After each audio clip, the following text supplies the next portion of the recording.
Hello guys, welcome to our YouTube channel Enlighten Environment. Let's create harmony with the environment.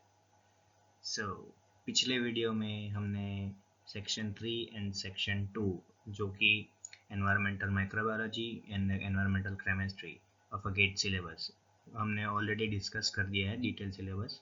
अगर आपने वो नहीं देखा था आप अभी हमारी यूट्यूब चैनल में जाकर देख लीजिए। इस वीडियो में हम डिस्कस करेंगे Section 4 Water Resources and Environmental Hydraulics and Section 5 Water and Wastewater Treatment and Management। तो चलिए शुरू करते हैं। तो सबसे पहले हम देखेंगे Section 4 Water Resources and Environmental Hydraulics। उसको गेट के सिलेबस में 4 पार्ट में डिवाइड किया है। फर्स्ट है global water resources, surface water resources, ground water resources and environmental hydraulics. तो हम एक एक करके सारे सेक्शंस देखेंगे। तो हम सेक्शन 4 की शुरुआत करेंगे ग्लोबल वाटर रिसोर्सेज से। ठीक है, उसमें फर्स्ट है स्ट्रक्चर। स्ट्रक्चर मीन्स जो हमारा सी वाटर हो गया, फिर वो रिवर वाटर हो गया, फिर जो ग्लेशियर्स में है वो, फिर अंडरग्राउंड वाटर है। ऐसे सब मिलके एक स्ट्रक्चर बनाते हैं वाटर रिसोर्सेज का, वो सब हम स्ट्रक्चर में पढ़ेंगे। फिर properties and distribution of water, इसमें डिफरेंट डिफरेंट जो प्रॉपर्टीज है वाटर की, जैसे टेम्परेचर, प्रेशर, डेंसिटी, वो सब हम पढ़ेंगे। फिर वाटर क्वालिटी, अगर हम ड्रिंकिंग पर्पस के लिए वाटर क्वालिटी ले रहे हैं तो फिर वो उस हिसाब से वाटर क्वालिटी उसकी डिफरेंट होगी। ठीक है। फिर थ्रेट्स टू वाटर रिसोर्सेज, मतलब कि जो क्लाइमेट चेंज है, ग्लोबल वार्मिंग है, पॉपुलेशन है, इन सारे पैरामीटर से हमारे जो वाटर रिसोर्सेज हैं उस पर क्या इम्पेक्ट होगा। जैसे अगर पॉपुलेशन बढ़ गया तो हमारी डिमांड बढ़ जाएगी वाटर की, तो हमारे रिसोर्सेज उतने ही कम है हमारे पास फ्रेश वाटर के, तो हमें वो सब इस सेक्शन में पढ़ने होगा। फिर है वाटर कंजर्वेशन। वाटर कंजर्वेशन हम सबको पता है, हमारी बेस्ट वाटर कंजर्वेशन टेक्निक है रेन वाटर हार्वेस्टिंग, तो वो हम आगे के सेक्शन में देखेंगे। हमारा नेक्स्ट टॉपिक है सरफेस वाटर रिसोर्सेज। इसमें हम देखेंगे hydrological cycle and water balance. तो हाइड्रोलॉजिकल साइकिल हम सबको पता है, ठीक है, तो हम वो इधर डिस्कस नहीं करेंगे। फिर है 4 basic fundamental phenomenas, precipitation, infiltration, evapotranspiration and run off. उसके बाद है हाइड्रोग्राफ।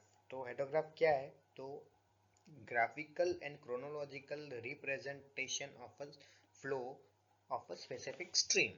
ठीक है, तो ये क्या कहना चाहता है कि जो रिवर हो गई हमारी, तो उसमें जनवरी मंथ में कितना फ्लो हुआ, फरवरी मंथ में कितना फ्लो हुआ, ये सब फ्लो हमें मंथ वाइज हमें एक ग्राफ में दिखाएंगे, उसको हम हाइड्रोग्राफ कहेंगे। ठीक है, ये हाइड्रोग्राफ बहुत हेल्पफुल होते हैं। जैसे कि अगर इसके बाद का टॉपिक देखिए रिजर्वायर कैपेसिटी, तो रिजर्वायर कैपेसिटी ढूंढने में भी ये हाइड्रोग्राफ बहुत ही हेल्पफुल रहते हैं। ठीक है, बेसिकली ये जो रिजर्वायर कैपेसिटी होती है उसको मेजर करने की डिफरेंट डिफरेंट मेथड होती है। उसमें से एक मेथड है मास्को मेथड। ये मेथड इंपॉर्टेंट है, इस पे सम आ सकते हैं एग्जाम में, तो हमें वो अच्छे से प्रिपेयर करना होगा। ठीक है। फिर है रिजर्वायर एंड चैनल राउटिंग। तो वो भी एक मैथमेटिकल रिलेशन है कि जिसकी मदद से हम outflow of a stream count करते हैं। ओके। फिर है सरफेस रन ऑफ मॉडल। तो ये हाइड्रोग्राफ है, ये इधर भी काम में लगते हैं कि सरफेस रन ऑफ मॉडल, तो वो क्या है, तो जो हमारा रेन वाटर है तो उसमें से कितना वाटर हमारा वेस्ट मतलब रन ऑफ में चला जाता है, तो वो कैलकुलेट करने के लिए हम surface run of model design करते हैं। ठीक है, तो उसमें ये हाइड्रोग्राफ का इस्तेमाल होता है। फिर है सरफेस वाटर मैनेजमेंट। तो जो हमारा रेन वाटर जो है वो अगर हम उसको यूज़ करना चाहते हैं तो उसका हम मैनेजमेंट कैसे करें, तो उसका ये बेस्ट मेथड हमें पता है, रेन वाटर हार्वेस्टिंग। ठीक है, तो ये सरफेस वाटर मैनेजमेंट का ही प्लान है। ठीक है, हो गया। हमारा तीसरा टॉपिक है ground water resources. Ground water resources में फर्स्ट है एक्वीफर्स। तो एक्वीफर्स जो होते हैं वो clay, sandstone, limestone and alluvial deposit और कई सारे कंपोनेंट्स जिसके जियोलॉजिकल फॉर्मेशन से बनते हैं, तो वो होते हैं एक्वीफर्स। ठीक है। फिर water zone and saturated zone, ये जो vertical distribution of ground water करते हैं हम, तभी हम बेसिकली उसको ग्राउंड वाटर को दो जोन में डिवाइड करते हैं। तो उसमें फर्स्ट जोन है वाडो जोन, जिसे हम एरेशन जोन भी कहते हैं, और दूसरा है सैचुरेटेड जोन, तो ये जोन के बारे में हम इस टॉपिक में डिटेल में पढ़ेंगे, ठीक है। फिर confined and unconfined aquifer and their parameter such as porosity, permeability, transmissivity and storage coefficient. तो जो डिफरेंट डिफरेंट टाइप के एक्वीफर हैं, तो हमें पता कैसे चलता है कि ये अनकन्फाइंड है और कन्फाइंड है। तो उसकी जो प्रॉपर्टी होती है, जैसे पोरोसिटी हो गई, परमिएबिलिटी हो गई, ट्रांसमिसिविटी हो गई, ऐसी डिफरेंट प्रॉपर्टी से हमें पता चलता है कि ये कौन से टाइप का एक्वीफर है। वो सब इस टॉपिक में कवर होगा। फिर डार्सीज लॉ क्या है, तो Q इक्वल टू माइनस के A D H by D L. ये एकदम बेसिक एंड फंडामेंटल लॉ है ग्राउंड वाटर हाइड्रोलॉजी का। ये बहुत ही इंपॉर्टेंट लॉ है, हमें ये बहुत ही ध्यान से प्रिपेयर करना होगा। फिर steady state well hydraulics. Steady state well hydraulics जानने से पहले हम जान लेते हैं कि स्टेडी स्टेट वेल क्या होता है। तो स्टेडी स्टेट वेल वो होता है जिसमें over the period of time there is a no change in a ground water flow. मतलब कि अगर जो कोई एक वेल है, तो उसमें टाइम टाइम के बढ़ने के साथ साथ उसमें कभी भी फ्लो में वेरिएशन नहीं आएगा। मतलब वेरिएशन मतलब फ्लो कम नहीं होगा, उतना तो फ्लो मिनिमम आएगा ही आएगा, ठीक है। वो सब हम इसमें पढ़ेंगे। हमारा लास्ट टॉपिक है एनवायरमेंटल हाइड्रोलिक्स सेक्शन 4 का। ये बहुत ही इम्पोर्टेंट टॉपिक है गेट के सिलेबस के हिसाब से, ठीक है। तो हमें ये बहुत ही अच्छे से प्रिपेयर करना होगा, क्योंकि इसमें से मैथमेटिकल सम आने की संभावना सबसे ज़्यादा है, ठीक है। तो कॉन्सेप्ट ऑफ मैकेनिक्स, तो मैकेनिक्स क्या है, तो मैकेनिक्स साइंस की वो ब्रांच है जो फ्लूइड का जो बिहेवियर है उसके साथ डील करती है, ठीक है।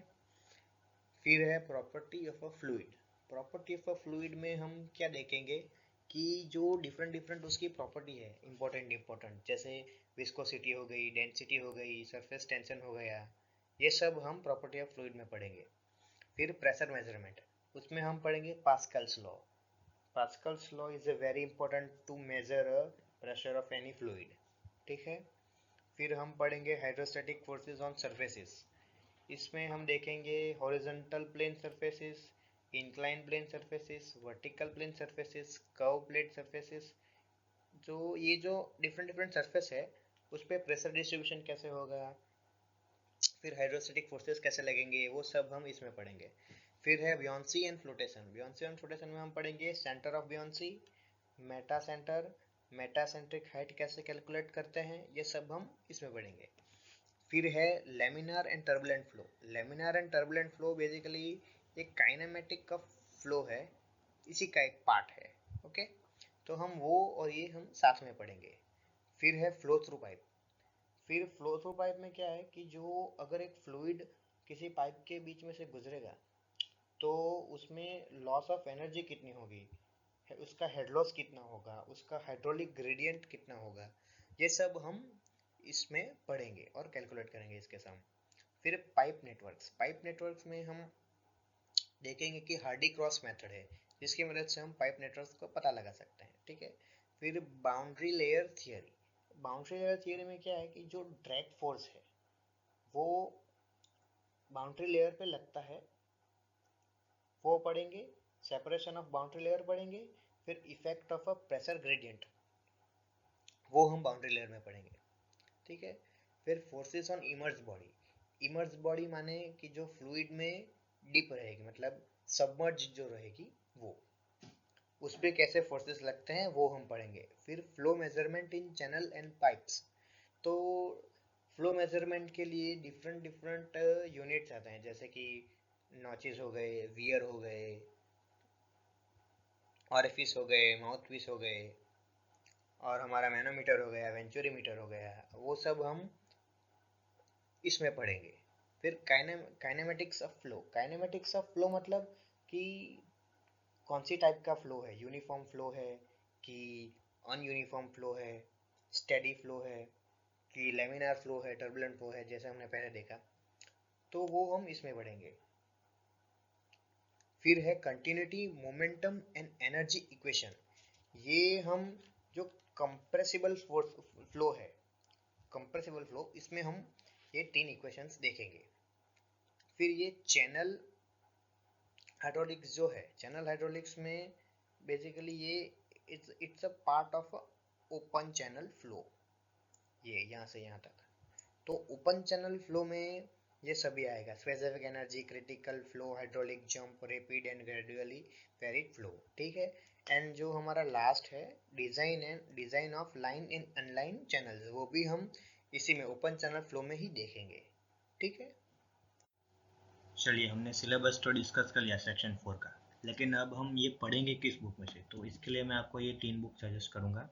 फर्स्ट है water supply and sewerage system by GS Birdie, second है ground water hydrology by DK Todd, and third है fluid mechanics and hydraulic machines, ये बाय आर के बंसल। ये जो 3 बुक हैं वो बहुत ही इजी लैंग्वेज में दी है, और ये इसमें से आपका मेजॉरिटी पोर्शन कवर हो जाएगा, और ये सभी बुक की लिंक आपको डिस्क्रिप्शन में मिल जाएगी, आप वहाँ से ये चेकआउट कर सकते हैं।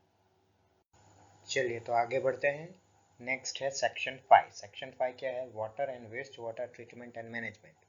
तो बेसिकली मैंने इस सेक्शन को 3 पार्ट में डिवाइड किया है। पहला है वाटर ट्रीटमेंट मेथड्स, दूसरा है kinetics and reactor design, and तीसरा है अदर टॉपिक्स।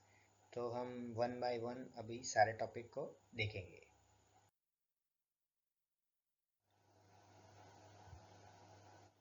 फिफ्थ सेक्शन में हमारा फर्स्ट टॉपिक है वाटर ट्रीटमेंट मेथड्स। उसमें फर्स्ट है स्क्रीनिंग। स्क्रीनिंग में हम बार रैक यूज़ करते हैं। बार रैक की मदद से हम फ्लोटिंग इम्प्योरिटी जो वाटर में होती है उसे हम रिमूव करते हैं। फिर है sedimentation with and without coagulation. तो स्क्रीनिंग के बाद हम फोक्यूलेशन एंड कोएगुलेशन दोनों प्रोसेस एक साथ यूज़ करते हैं एक ही टैंक में। तो उसमें हम कोलोइडल डिजॉल्व पार्टिकल रिमूव करते हैं। और फिर उसके बाद फोक्यूलेशन एंड कोएगुलेशन टैंक के बाद आता है प्राइमरी सेटलिंग टैंक। उसमें हम सेडिमेंटेशन फिनोमिना की मदद से जो पार्टिकल जो कोलाइड में सस्पेंशन में रहते हैं उसको हम सेटल होने देते हैं और वो रिमूव करते हैं। फिर है फिल्ट्रेशन। फिल्ट्रेशन में हम सैंड, ग्रेवल जैसे फिल्टर मीडिया की मदद से हम जो वाटर में से colour, turbidity and some amount of bacteria भी रिमूव कर सकते हैं। और फिल्ट्रेशन में हम यूज़ करते हैं sand filter, rapid sand filter और स्लो सैंड फिल्टर। फिर है डिसलाइनेशन। डिसलाइनेशन मतलब जो हम हमारा जो ब्रेकिश वाटर होता है, सी वाटर होता है, उसकी हम हार्डनेस कम करके उसको हम यूजेबल अमाउंट ऑफ हार्डनेस के तक कम करते हैं, जिससे हम उसको यूज़ कर सकें। उसकी जो प्रोसेस है वो डिसलाइनेशन प्रोसेस है। फिर है डिसइंफेक्शन। डिसइंफेक्शन में जो बैक्टीरिया होते हैं, पैथोजेंस होते हैं, जो पानी में ऑलरेडी प्रेजेंस हैं, उनको रिमूव करने के लिए जो हम प्रोसेस करते हैं उसको हम डिसइंफेक्शन प्रोसेस कहते हैं। डिसइंफेक्शन प्रोसेस में जो डिसइंफेक्टेंट यूज़ होता है वो जनरली हम क्लोरीन यूज़ करते हैं।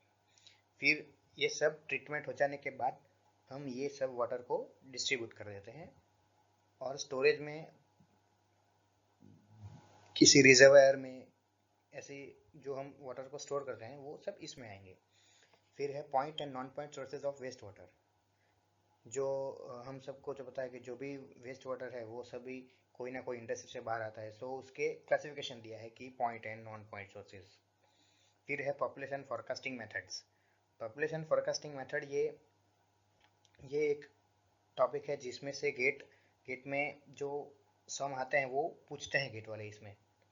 तो ये क्या है? तो कोई एक स्पेसिफिक एरिया में एक स्पेसिफिक टाइम पीरियड के लिए जो पॉपुलेशन इंक्रीज होती है, इसे हम प्रिडिक्ट करते हैं एरिथमेटिक इक्वेशन की मदद से।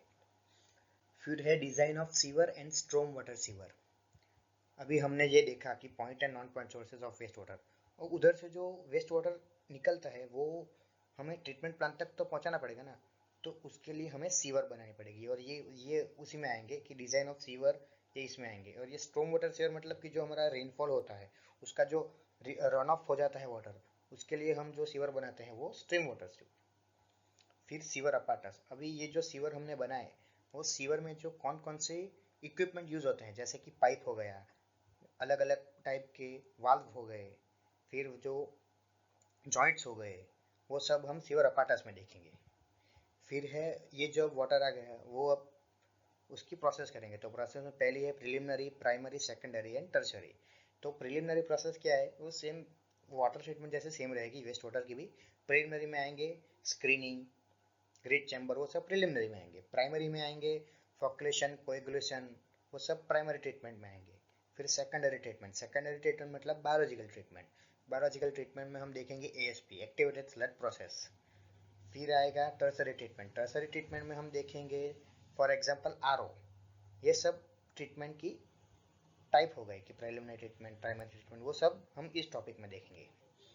फिर ये ट्रीटमेंट हो जाने के बाद हमारा जो स्लज बचता है उसकी हम उसको वो जो स्लज होता है इसे हम डायरेक्ट ऐसे किसी भी रिसीविंग बॉडी में नहीं छोड़ सकते, वो बहुत हजार्डस हो सकता है। अगर किसी हजार्डस इंडस्ट्री का वेस्ट वाटर निकला तो हमें पहले उस स्लज की प्रोसेस करनी पड़ेगी उसको छोड़ने से पहले। तो वो प्रोसेस में क्या आएगा उसका नेक्स्ट टॉपिक में देखेंगे। तो sludge generation, processing and disposal method. तो स्लज की जो प्रोसेस है, जैसे कि स्लज थिकनिंग हो गया, स्लज डिस्टेबलाइजेशन हो गया, स्लज का कंपोस्टिंग ऑफ स्लज हो गया, वो सब हम ये स्लज प्रोसेसिंग में पढ़ेंगे। फिर है डिस्पोजल। अब उस ये सब प्रोसेस हो जाने के बाद उसका डिस्पोजल मेथड। तो नीचे दिया है सीवेज फार्मिंग। ये one kind of disposal method है स्लज की। इसमें बेसिकली जो स्लज होता है उसको हम एज इरिगेशन पर्पज में यूज करते हैं सीवेज फार्मिंग में। फिर है source and characteristics of industrial affluence. ये फॉर एग्जांपल हम एक टेक्सटाइल इंडस्ट्री ले लेते हैं, ठीक है। तो टेक्सटाइल इंडस्ट्री का जो वेस्ट वाटर होगा उसका BOD, उसका COD जो होगा वो डिफरेंट होगा। एंड दूसरे साइड पर हम अगर किसी डेयरी को ले लें तो वो डेयरी का जो वेस्ट वाटर निकलेगा वो अलग होगा, उसका BOD ज़्यादा होगा, COD कम होगा। तो ऐसे डिफरेंट डिफरेंट इंडस्ट्री के डिफरेंट डिफरेंट वेस्ट वाटर होंगे, तो उसका सब क्लासिफिकेशन हम इसमें पढ़ेंगे। फिर है CETP क्या है, कॉमन एफ्लुएंट ट्रीटमेंट प्लांट्स। ये CETP का मेन पर्पस क्या होता है कि जो छोटी छोटी इंडस्ट्रीज है वो अपने खुद के इंडस्ट्री में अपना जो वेस्ट वाटर निकलता है उसको ट्रीट करने के उनको बहुत महंगा पड़ सकता है। इसीलिए जो छोटी छोटी इंडस्ट्रीज होती है वो अपना वेस्ट वाटर ऐसे कॉमन एफ्लुएंट ट्रीटमेंट प्लांट में भेज देते हैं, और उनको जो जितना वो लोग वाटर बेचते हैं, फॉर एग्जांपल 80 mld उन लोगों ने वाटर भेजा पर डे, तो उनको उस हिसाब से उनको पैसे दे देते हैं और ये अपने कॉमन एफ्लुएंट ट्रीटमेंट प्लांट में अपना वाटर ट्रीट कर देते हैं। तो बेसिकली वाटर ट्रीटमेंट मेथड में हम ये पढ़ेंगे, और नेक्स्ट टॉपिक में हम आगे बढ़ेंगे। अब चलिए, हमारा नेक्स्ट टॉपिक है काइनेटिक्स एंड रिएक्टर डिजाइन। हम इसमें देखेंगे mass and energy balance, order and rate of reaction. ये हम थोड़ा इसका जो फंडामेंटल्स हैं वो हम ऑलरेडी सेक्शन 2 एनवायरमेंटल केमिस्ट्री में देखा होगा हमने, ठीक है। तो फिर उसके बाद हम देखेंगे batch reactor, completely mix flow reactor, plug flow reactor. तो ये जो डिफरेंट टाइप के रिएक्टर हैं वो हम इसको यूज़ कहाँ करते हैं, तो सेकेंडरी जो ट्रीटमेंट होती है हमारी उसमें हम डिफरेंट प्रोसेसेस के लिए डिफरेंट डिफरेंट रिएक्टर यूज़ करते हैं।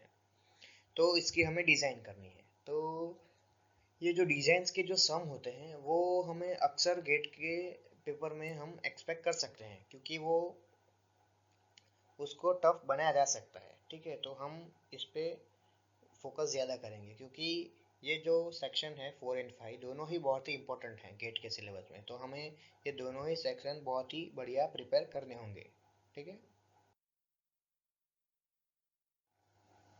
और आज का हमारा लास्ट टॉपिक है अदर टॉपिक्स। अदर टॉपिक्स में हम देखेंगे water and waste water quality parameters.